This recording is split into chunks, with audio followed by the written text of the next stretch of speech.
अब खबरें विस्तार से। केंद्र ने रेल बजट के जरिए और राज्य सरकार ने झूठे वायदों के जरिए लोगों को मूर्ख बनाया है, ये कहना है कांग्रेस के राष्ट्रीय प्रवक्ता डॉक्टर अजय कुमार का। पूर्वी सिंहभूम जिला कांग्रेस कमेटी भंग कर दी गई है।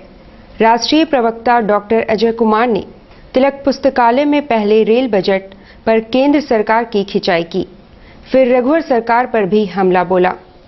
इस दौरान सरदार बलदेव सिंह, विजय खान, SRA रिजवी छब्बन व अन्य मौजूद थे। डॉक्टर अजय ने कहा कि रेल बजट पेश कर रेल मंत्री ने कहा कि किराया नहीं बढ़ाया गया है, मगर सच ये है कि अब तक 20% तक किराए में वृद्धि की जा चुकी है। उन्होंने कहा कि डीजल के मूल्य में 80% तक गिरावट आई है, मगर रेल किराया में कटौती नहीं की गई है। रघुवर सरकार पर भी निशाना साधते हुए उन्होंने कहा कि मालिकाना हक को लेकर लोगों को ठगा गया है। अतिक्रमण हटाओ अभियान पर उन्होंने कहा कि पहले पुनर्वास की व्यवस्था होनी चाहिए। दूर दराज इलाके को जो है कनेक्ट करने की बात उन्होंने कही, समय पर ट्रेन चलने की बात उन्होंने कही 2015 में, और नए नए लाइन शुरू करने की बात की। इस बजट में उसकी कहीं पर भी चर्चा नहीं। आप देख लीजिए सरकार कितनी गैर जिम्मेदारी है कि कहते कुछ है, एक साल दूसरे साल कुछ और कहते हैं। और मैं आपको ध्यान आकृष्ट करना चाहता हूं कि प्रभु जी ने संसद के पटल पर यह कहा कि हमने किराया बढ़ाया नहीं। अब पिछले 20 महीने में आपको मालूम होगा कि 20% जो है किराया बढ़ चुकी। 2014 में 14.55% और 2015 में 4.55%। इसका मतलब है कि करीब 19-20% के आसपास रेल किराया बढ़ा।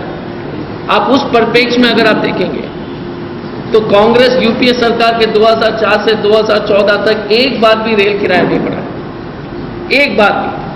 ये भाजपा उद्योगपति वाला पूंजीपतिवादी वाली सरकार जो है 20% आपका जो रेलवे के किराए बढ़ा करके इतनी हिम्मत के साथ संसद में बोलते कि हमने बढ़ाया नहीं।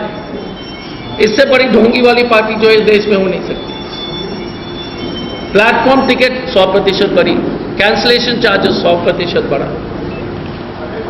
तो हर जगह से ये जब मोदी जी की मंत्री जब खड़ा होते हैं संसद में और ये बातें देशवासियों को कहते हैं, तो कितनी गैर जिम्मेदारी बात है कि आप तो बिना बजट का किराया बढ़ा रहे हैं और आप कहते हैं कि हमने पैसे नहीं बढ़ाए, और ये जुमले फिर से शुरू हो गए। तो देशवासियों को देखिए, जो आम नागरिक है उनको तो ये बात समझ में आ रहा है कि 20% बढ़ा है। एक और बात याद रखिएगा कि अब 30% $30 तक जो है डीजल के दाम आ चुके हैं। जहां पर डीजल के दाम में 80% कटौती हुई, वहां पर किराया कम होनी चाहिए थी कि नहीं होनी चाहिए? काफी खुश होने से सरकार से यही कहते हैं कि पूरे देश में जब भी किसी तरह का अतिक्रमण दिखाया जाता है तो उसका पुनर्वास के लिए पूरी तरह से प्रावधान किया जा रहा है। ये मोदी सरकार और रघुवर दास का सरकार जो जिस तरह से आप वकील साहब को देख लीजिए, पढ़े लिखे लोग के वहाँ कोर्ट में क्यों नहीं लगा रहे हैं, लेकिन हम लोग को सुनने में आया। मैं मुख्यमंत्री जी से ये अनुरोध करता हूँ कि किसी ने कहा कि भारतीय जनता पार्टी के कोई कार्यकर्ता को MGM का ठेका मिल गया कैंटीन। ये बात हम लोग को मालूम हुआ है, इसकी पुष्टि हम नहीं कर पा रहे। हम रघुवर दास जी से ये अनुरोध करते हैं कि कम से, और इसीलिए वहाँ के अतिक्रमण जो है ठेला खोंचा वाला सब लोगों को भगा दिया गया है, इडली वाले सबको जो है भगा दिया गया है, क्योंकि भारतीय जनता पार्टी का कोई कार्यकर्ता को ठेका मिला। ये हम लोग को किसी ने सूचना दी। मैं मुख्यमंत्री जी जो लगातार जमशेदपुर में ही रहते हैं, हो सकता है आज भी आ जाए, उनसे मैं अनुरोध करता हूं कि कम से कम इसको जो है इस शहर के और कोलान क्षेत्र का जनता को कम से कम ये स्पष्टीकरण दे दें कि ये बात गलत है। जिला बार एसोसिएशन का चुनाव 19 मार्च को है। सरगर्मी बढ़ी हुई है। इधर इस बार महिला अधिवक्ताओं ने अपने अधिकारों की आवाज उठाई है। जिला बार एसोसिएशन का चुनाव 19 मार्च को है। शुक्रवार को मतदाता सूची तैयार करने की प्रक्रिया तेज कर दी गई है। 2 मार्च से नॉमिनेशन फॉर्म की बिक्री शुरू हो जाएगी। इधर गहमा गहमी के बीच महिला अधिवक्ताओं ने आवाज उठाते हुए चुनाव में महिलाओं के लिए आरक्षित सीट के साथ साथ अन्य सुविधाओं की मांग की है। महिलाओं को बोलने का मौका दिया जाए, उसमें मतलब और जो इनकी सुविधाएं हैं जैसे अलग सुविधा तो खैर महिलाओं का बस एक ही मांग होता है कि इसमें टॉयलेट का सुविधा होना चाहिए, जबकि वो मेन चीज नहीं है, वो तो खैर है, वो सेकेंडरी चीज है। उसके अलावा भी महिलाओं के साथ बहुत सारा प्रॉब्लम, कोई व्यवस्था नहीं है, लंच आवर में महिला इधर उधर कर दिया जाएगा, लेकिन हम लोग वैसे लोगों को ही सिलेक्ट करेंगे जो एक जाकर के वहाँ कुछ बोल सके, अपना काम कर सके। तो ज्यादा से ज्यादा सीट मिलना चाहिए, इसलिए महिला का प्रॉब्लम के बारे में जेंट्स कोई सोचता नहीं है। ना कॉमन रूम है, ना टॉयलेट है, बहुत ऐसा असुविधा है महिला के साथ में, जो हर बात हर के साथ शेयर नहीं कर सकती है। महिला सीट रहने से हम लोग महिला से जो भी बात कर सकते हैं, हमें क्या सुविधा मिल सके। हाँ, हम लोग ज्यादा से ज्यादा रिजर्व सीट चाहिए हम लोग को महिला के लिए। इलेक्शन में हम लोग तो चाह रहे महिलाओं के लिए हर तरह का सुविधा होना चाहिए, बाथरूम वगैरह होना चाहिए कम से कम, एटलीस्ट उसमें लेडीज़ लोग के लिए सबसे ज़्यादा ज़रूरी वही है, और महिलाओं के लिए ज़्यादा आरक्षण भी होना चाहिए। शहर के जाने माने कार्टूनिस्ट राकेश रंजन ने अपनी कार्टून कृतियों के माध्यम से असहिष्णुता, जाट आंदोलन और जेएनयू प्रकरण पर प्रतिक्रिया व्यक्त करने का प्रयास किया है। साक्षी में लगाई गई प्रदर्शनी के जरिए कार्टूनिस्ट राकेश रंजन ने अपनी प्रतिक्रिया व्यक्त की है।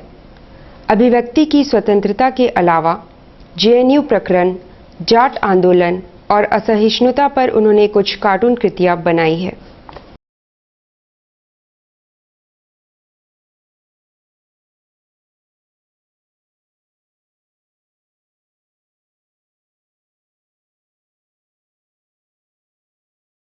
कार्टूनिस्ट हैं जो कि एक सच्चाई पे आधारित कार्टून बनाते हैं। मेरा कोई भी पहले से मुद्दा नहीं था, यहाँ प्री प्लान नहीं था कि मेरे को ओपन एग्जीबिशन करना है।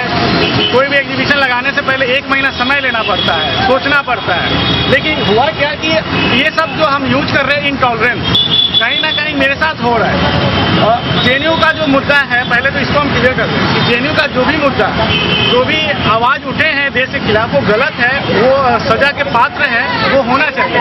लेकिन मेरा समर्थन कन्हैया को तब तक है जब तक उसके खिलाफ कोई सबूत न मिल जाए। सबूत लेकिन अभी तक कोई सबूत मिला नहीं है, तो इसके सपोर्ट में है हमने कुछ कार्टून बनाए हैं।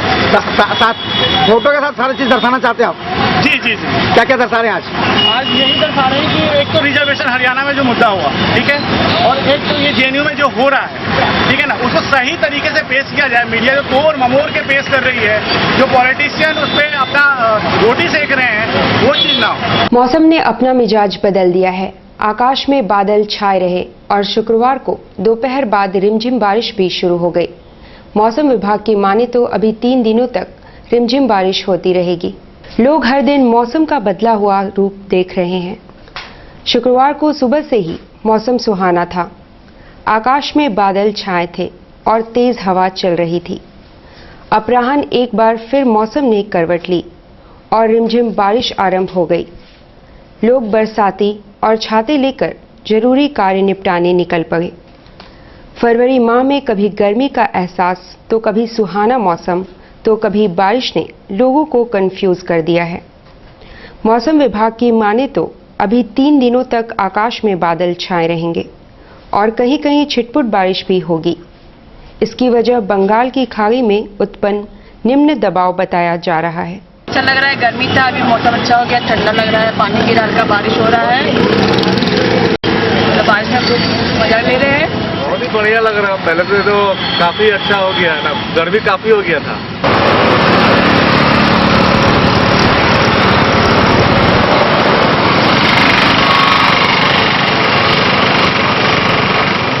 दो 3 दिन तक ऐसा ही मौसम रहेगा। अभी बादल छाए रहेगा और थोड़ी बहुत बारिश होने की संभावना है। मौसम अचानक से बदलने का मेन रीजन है वेस्ट बंगाल के ऊपर करीबन 0.9 किलोमीटर ऊपर अपर विंड्स एयर साइक्लोनिक सर्कुलेशन बनने के कारण है, और वेस्ट बंगाल के आसपास क्षेत्रों में भी सेम रीजन के कारण अभी आने वाले 2-3 दिनों तक बादल और बारिश होने की संभावना उत्पन्न हो रही है।